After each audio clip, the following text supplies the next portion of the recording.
পুজোয় ঘুরতে গেলে এবার চিন্তা নেই, বাড়ি লক্ষ্য রাখবে পুলিশ। সাংবাদিক সম্মেলন করে জানালেন জেলা পুলিশ সুপার। আরও কি বললেন তিনি শোনাবো আপনাদের। পুজোয় বাড়ি ফেলে ঘুরতে গিয়ে বাড়ির চিন্তায় বেড়ানোর আনন্দটা অনেকটাই মাটি হয়ে যায়। এবার মুশকিল আসান করবে পুলিশ। পূর্ব মেদিনীপুর জেলা পুলিশ সুপার সৌম্যদীপ ভট্টাচার্য সাংবাদিক সম্মেলন করে জানালেন, পুজোর সময় বাড়ি চুরির ঘটনার প্রচুর লক্ষ্য করা যায়, কারণ মানুষজন বাড়িতে তালা মেরে ঘুরতে যান। আর এখন মানুষজন সোশ্যাল মিডিয়ায় প্রচুর পোস্টও করেন। এখন ঘুরতে গেলে সোশ্যাল মিডিয়াতে পোস্ট করার কোনো দরকার নেই। কোথাও ঘুরতে গেলে পাশের বাড়ি অন্তত জানা উচিত। এখন ঘুরতে গেলে সোশ্যাল মিডিয়ায় কোনো রকম কোনো পোস্ট করার দরকার নেই। কোথাও ঘুরতে গেলে পাশের বাড়ির অন্তত জানা উচিত। পাশাপাশি আপনারা পুলিশকে জানিয়ে যাবেন। প্রত্যেক থানাকে বিভিন্ন সেক্টরে ভাগ করে দেওয়া হচ্ছে, তাই যারা বাড়ি ছেড়ে যাচ্ছেন তারা লোকাল থানায় খবর দিলে তারা বাড়ি পেট্রোলিংয়ের মধ্যে রাখবেন। পুজোর সময় আমরা একটা জিনিস লক্ষ্য করি যে ঘর চুরি বা বাড়িতে চুরি বেড়ে যায়। কেন বেড়ে যায়? কারণ মানুষজন হয়তো বাড়িতে তালা দিয়ে কোথাও ঘুরতে যাওয়া এরকম কিছু। এই জিনিসগুলো আমরা বলবো যে এখন আপনারা দেখেছেন যে সোশ্যাল মিডিয়াতে স্ট্যাটাস দেওয়ার একটা প্রবণতা মানুষের রয়েছে।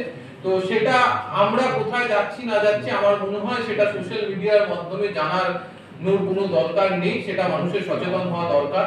দ্বিতীয়ত, আমরা যখন কোথাও যাচ্ছি, আপনারা জানেন যে আগে আমাদের একটা পাড়া প্রতিবেশীর মধ্যে সকলের মধ্যে আমরা একটা মানে মিলেমিশে থাকা বা সেই প্রবণতাটা হয়তো আধুনিক জীবনে কোথাও হয়তো একটু কমেছে। তো সেখানে অন্তত আপনার পাড়া প্রতিবেশী যদি জানে, যাদের সাথে আপনি থাকছেন, আপনার পাশের বাড়ি অন্তত যেন জানে যে আপনি যাচ্ছেন, সেক্ষেত্রে কবে যাচ্ছেন, কোথায় যাচ্ছেন, কিছু হলে অন্তত তারা খবর দিতে পারেন এবং তারা নজরদারিটাও রাখতে পারে।